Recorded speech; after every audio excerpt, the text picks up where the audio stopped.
Hey guys, welcome. So today we're going to be talking about the spectrum, or the spectrums that we should, spectra, I don't know the right word, that we should be familiar with when it pertains to quantum mechanics. Now, there's a couple, we'll just look through the particle in a box, the degenerate perturbation, the degenerate perturbation theory, just kind of like what that mathematically does. Then we'll also investigate the harmonic oscillate. I think there's two L's.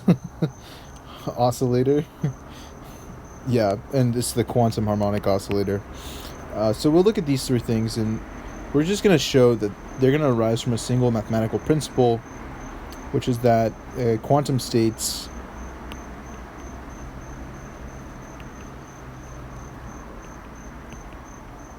mathematically must satisfy multiple simultaneous conditions,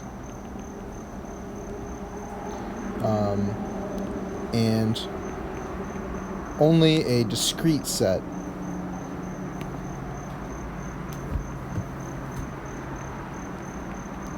of solutions can survive. Okay, that's the core principle that we're going to organize ourselves today, and just look at these three basic spectra that one should be pretty familiar with and honestly commit to memory. So if we consider a particle, and it's not too hard to commit them to memory. So if we consider a particle of mass m confined to some one-dimensional box, let's say we have a particle of mass m confined to, I don't know, a over 2 x2, okay?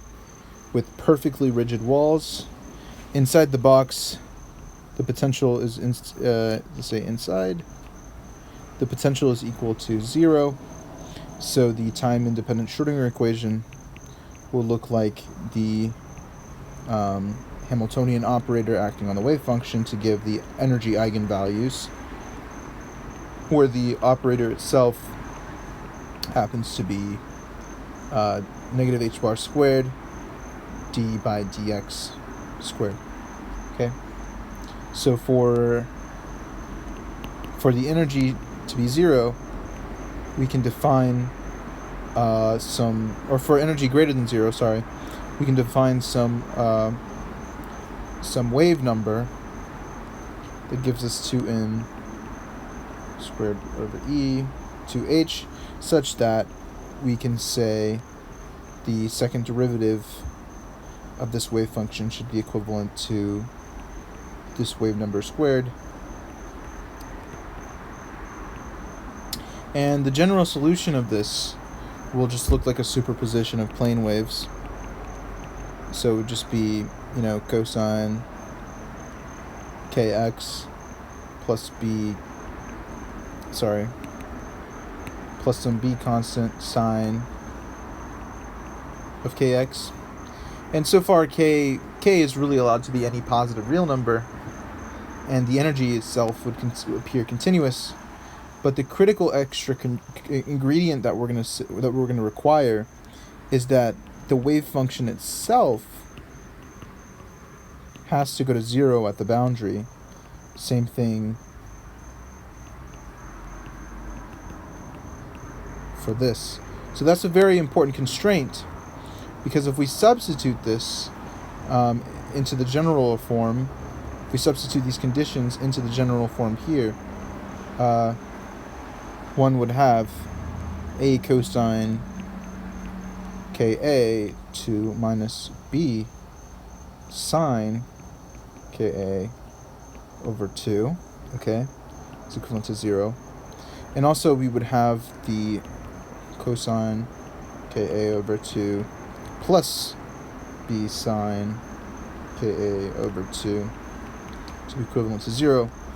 And this happens to be a homogeneous solution, or a homogeneous system, that the non-trivial solution, it has a non-trivial solution only if we evaluate the determinant of this matrix. Negative sine Ka over 2, sine Ka over 2, cosine Ka over 2. And by doing this, by finding the determinants, we would be left with 2 sine Ka over 2 cosine Ka over 2, which is just equal to, that's a trig identity, it's a half angle identity. So if we double the angle, then it should just be sine of Ka over, or just sine of Ka, to be equivalent to 0. Now, what we know is that the wave function, or the wave number, has to satisfy, in order for this equation to even hold true. If you're looking at the sine of some angle, as it goes around and around and around, the ratio is satisfied for every pi cycle. So we would say, oh my god. So we would say that, after, we would say that this constant here, this Ka, it has to be equivalent to the integers scaled by pi for this to be true. So the negative in here, that would give us same physical state, but for n is equal to 0, that would give us a trivial 0 wave function. So the only wave functions that are, or the wave numbers that are allowed, are discrete. So we'll just kind of solve for K in here. These wave numbers have to be discrete in order to satisfy this particular system. So by doing this, the energy eigenvalues that come out of this, E of n, if we look back to our equation for it, the energy eigenvalues should be equivalent to h bar squared over 2m kn squared, which is equal to h bar squared pi squared n squared over 2ma squared. Alright, so substituting that into our wave number. So the physical idea is that, inside of a box that we've, with some particle of mass m, have inside of this box interval, and then inside the potential 0, that's really all that we have, because the two walls that demand the same wave function to vanish at those distinct points, every wavelength ever will fail to meet both conditions simultaneously. So again, so inside the box, the Schrödinger equation gives you no restriction on wavelength. So there is no restriction on what the wavelength actually can be. But again, by requiring that they vanish, every wavelength will fail to meet both of these conditions together. So they have to fit an integer number of half wavelengths between the walls to survive. So this is purely just kind of a geometric compatibility condition. So just focusing very, very subtly on the points of the particle within a square box is super important, to just have that pure physical reasoning behind what's happening. Now we can turn to the two-dimensional isotropic harmonic oscillator. And let's look at that. So let's look at a Hamiltonian. We have px squared plus py squared over 2m in 2 dimensions, plus a potential that's like 1/2 m omega squared x dot squared plus y dot squared. And its energy spectrum, and I'm going to do this before actually doing the quantum harmonic oscillator. We're just looking at it at the regular isotropic harmonic oscillator. So its energy spectrum here, it's going to look something like, I'm just going to give it to you guys. It's going to look something like in x and in y, where they're integers, to be in x plus in y plus 1, with eigenstates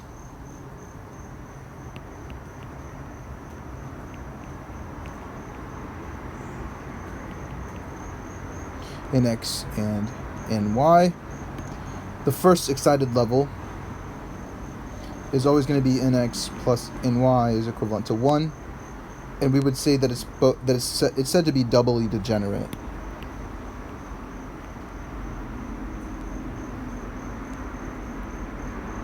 Which means that both state 0, 1 and 1, 0 and 0, 1 have energy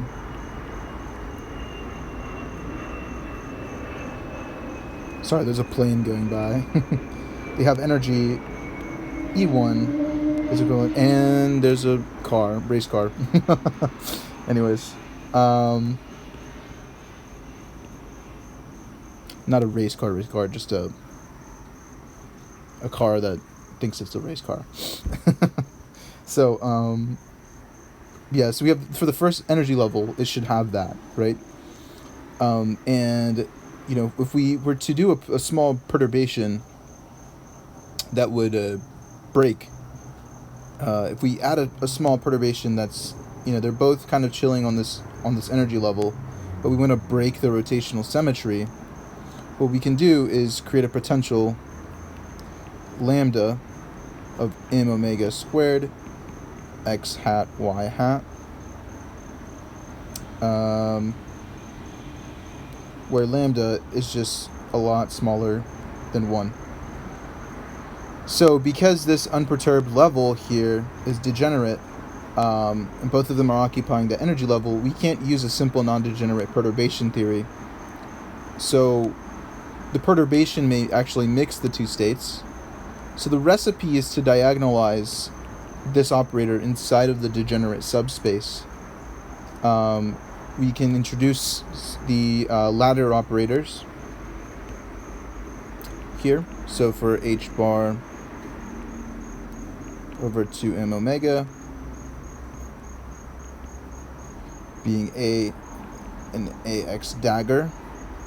I'm going to try to write my daggers kind of nicely. Let's see. I don't think it's that important, but ax and ax dagger. And then momentum in the x, the raising and lowering operators, or these operators expressed as raising and lowering operators here, to ax minus ax dagger.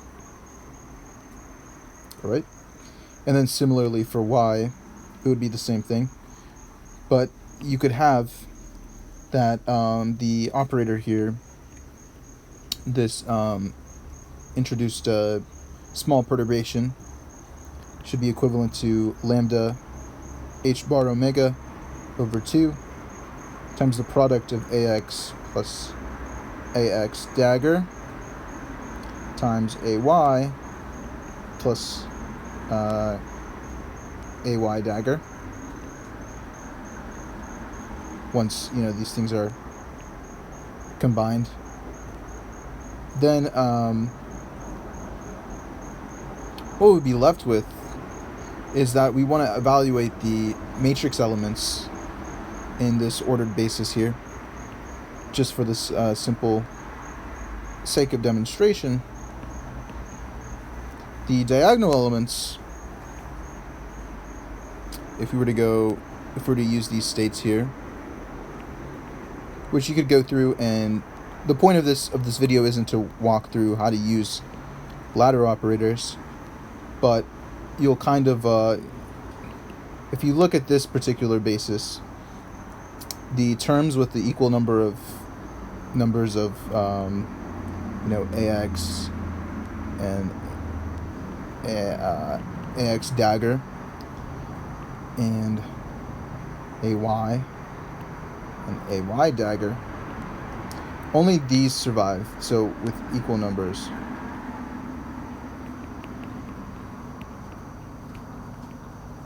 Okay, and because this 1-0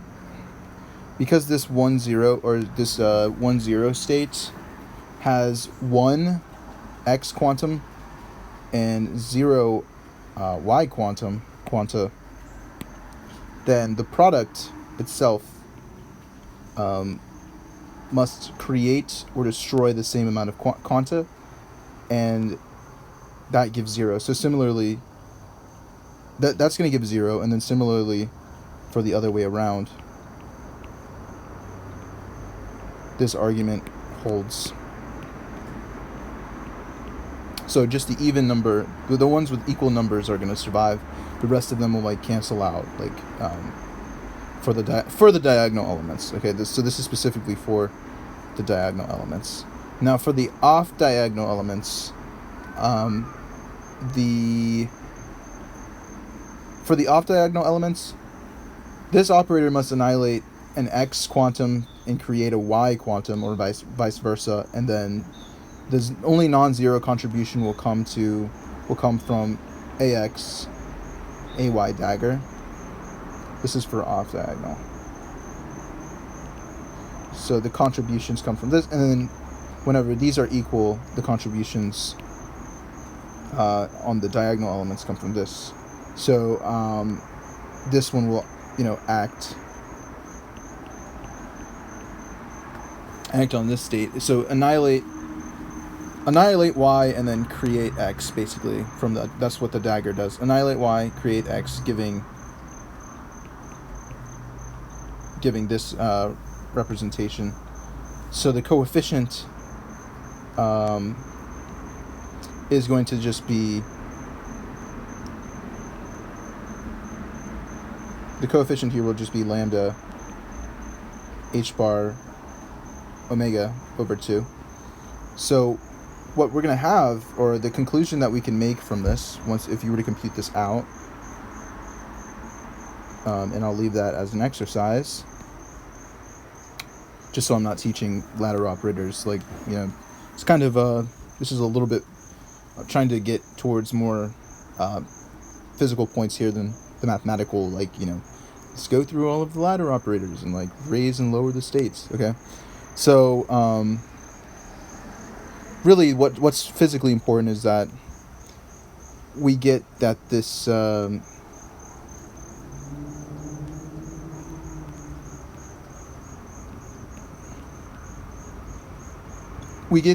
perturbation matrix, we're at liberty to flip them around like this for the off diagonal elements, and they're all equivalent to lambda h bar omega over 2. So the perturbation matrix itself in the degenerate subspace will become lambda h bar omega over 2 with the off diagonals looking like this. And so the new energy shifts. So new energy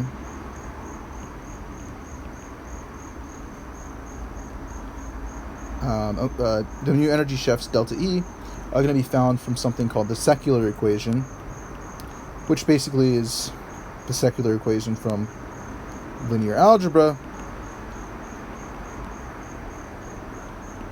but the energies themselves are the delta energies themselves are the eigenvalues. So it's kind of like this recursive type of thing where we take basically the determinant of or let's just write it out. So delta E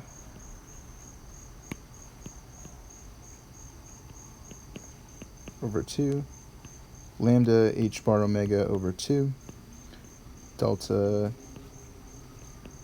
E, and that should be delta E squared minus lambda h bar omega over 2 squared is equivalent to 0. So we'd be left with these plus or minus delta energy eigenvalues, these perturbed energies. Well, we get the delta E, right? We know the delta E. Now we go back to what the energy initially was, and we just have like this delta E that's perturbing the energy quantity that's being both occupied. So we would have that the energy splitting would be 2 h bar omega plus or minus lambda h bar omega over 2. And so the corresponding energy eigenstates, they become just these symmetric and anti-symmetric kind of combinations. So we could label this as the symmetric square root of 2 for these states plus 0, 1. All right, and then also for the anti-symmetric one,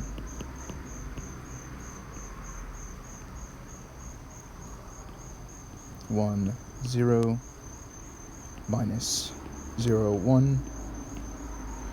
And so before the perturbation, you're exciting the Y or the X oscillator, and they cost exactly the same energy because they were initially equivalent. So the perturbation here, this X hat Y hat for the operators, this couples both of the two directions. So the original basis is no longer adapted to that full Hamiltonian, and the system is going to pervert these hybridized combinations that have basically a definite parity. They have a definite parity under the exchange of X and Y. So algebraically, the degeneracy is lifted by diagonalizing that symmetry breaking term, lambda. So by diagonalizing this lambda term, the secular equation is just a simple mathematical way to find which linear combinations are stationary.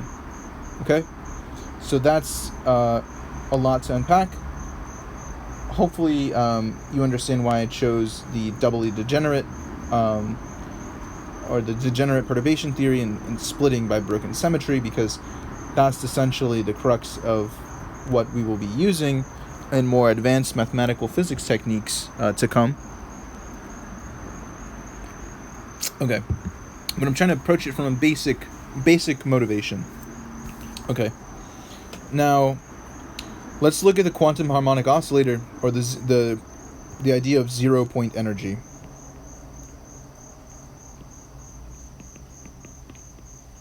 Where does it come from?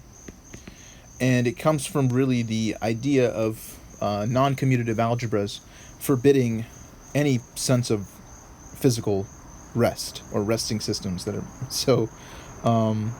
Let's look at the one-dimensional quantum harmonic oscillator again, but this time just with p hat squared 2n plus 1/2.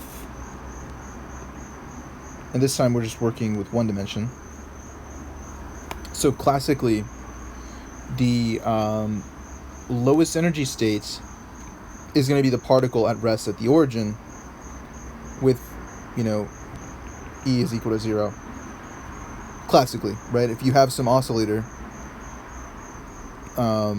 that's just kind of oscillating between the system, when it's here, it's at rest, and the energy, if there's no extension, right, then it's just at rest. It's just at rest classically, okay. But the quantum mechanics that we ascribe to this system now, when we work with operators, it makes this impossible. So there's no such thing as rest. You can define these ladder operators here. We're assuming that they're dimensionless for the quantum harmonic oscillator. Square root of 2m h bar. And a dagger.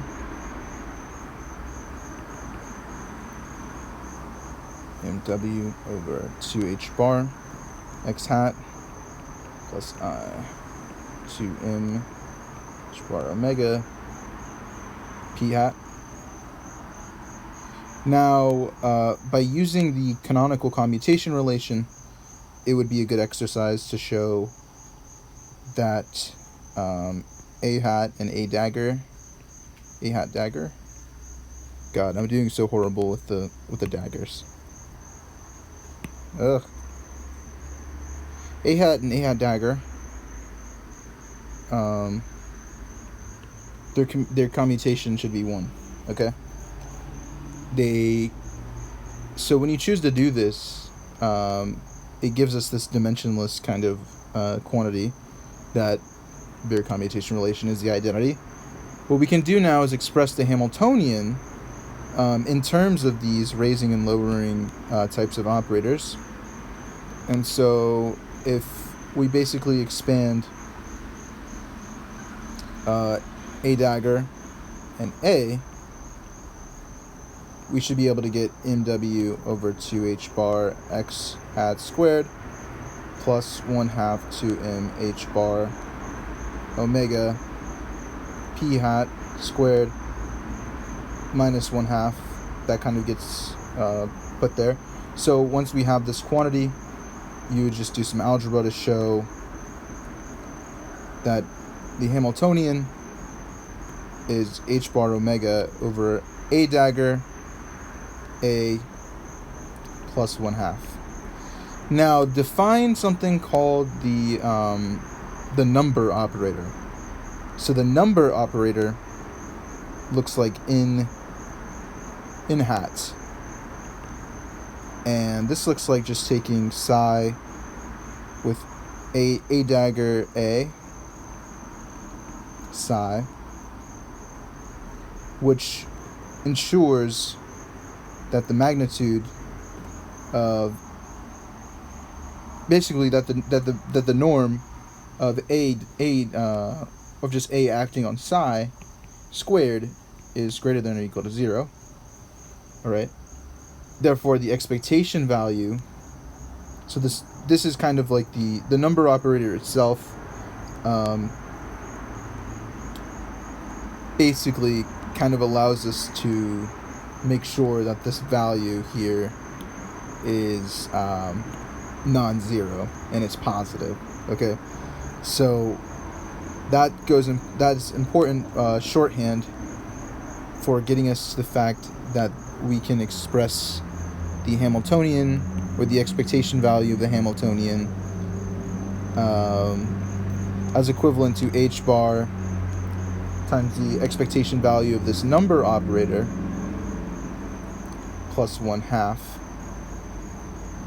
to be greater than or equal to 1/2 h bar omega. So the lowest possible energy is obtained when the expectation value of this number operator, when this is equal to 0, that requires our construction of this variable to be equivalent to 0. And, the unique or up to phase normalized state that satisfies this is the ground state.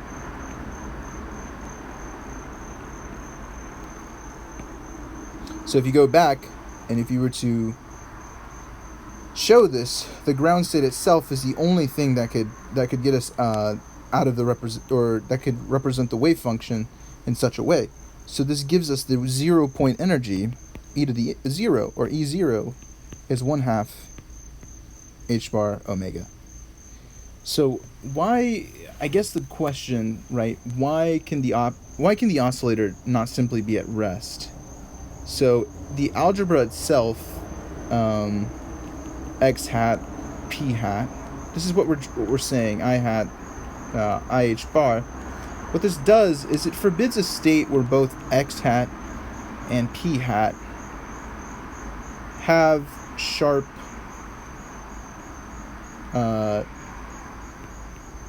zero values simultaneously.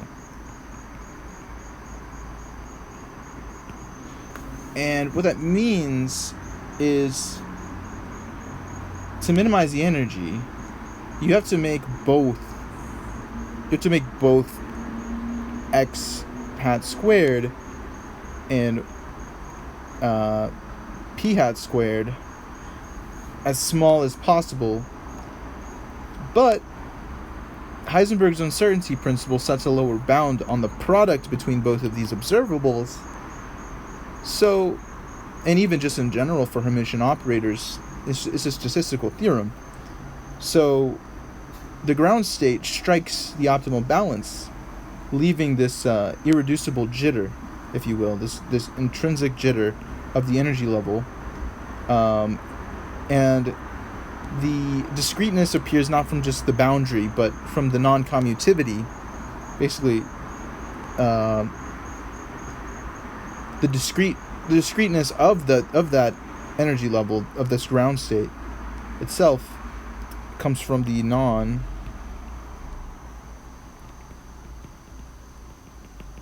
non-commutativity of the basic observables. All right, it's the algebraic compatibility condition between the positive norm itself of the Hilbert space and the commutation relation. This commutation relation and the positive norm of the Hilbert space is what essentially tells us that the ground state energy is this quantity that exists, and it doesn't come from any boundary, but it's just basically an algebraic compatibility between why the quantum harmonic oscillator cannot simply be at rest. Okay, it's forced in this mathematical way once it's developed. So the three cases of this of these quantum mechanical spectra that you should really pay a lot of attention to and be able to kind of work through are these three. And the infinite well just kind of gives us, you can think about this as just taking a Schrödinger equation, right, plus two boundaries. So just two boundary conditions. And then this gave us that only wave numbers.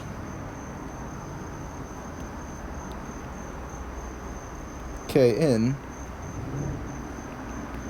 over 2a survive. And this shows us geometry, or just geometric compatibility. There's an intrinsic geometric argument that's being made when we do this, okay? And it forces the discreteness of the wave numbers. We can also look at degenerate perturbation. It just takes that if we have an unperturbed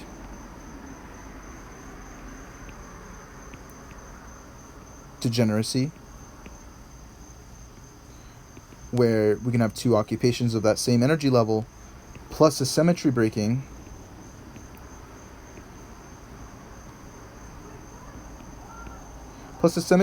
perturbation. What this does is it says, well, only specific linear combinations remain eigenstates. So we have this we achieve this algebraic compatibility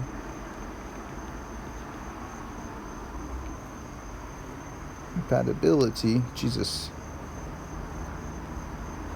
Compatibility, damn, I can't spell. Within a subspace. So that's pretty interesting. And only the linear combinations, again, remain as those eigenstates. The linear combinations themselves. Where is it?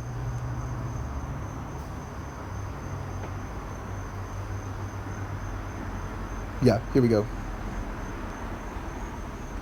So then, once we recognize that, we can look at the quantum harmonic oscillator ground state. So the quantum harmonic oscillator,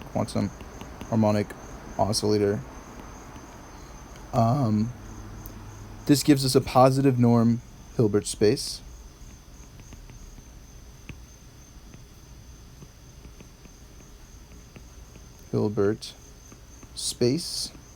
That can actually be achieved by looking at just the raising and lowering operators themselves, which is kind of a neat mathematical trick, plus the commutation relation,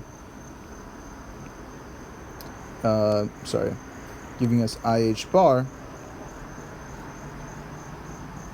This gives us that the number operator should be greater than or equal to 0, thus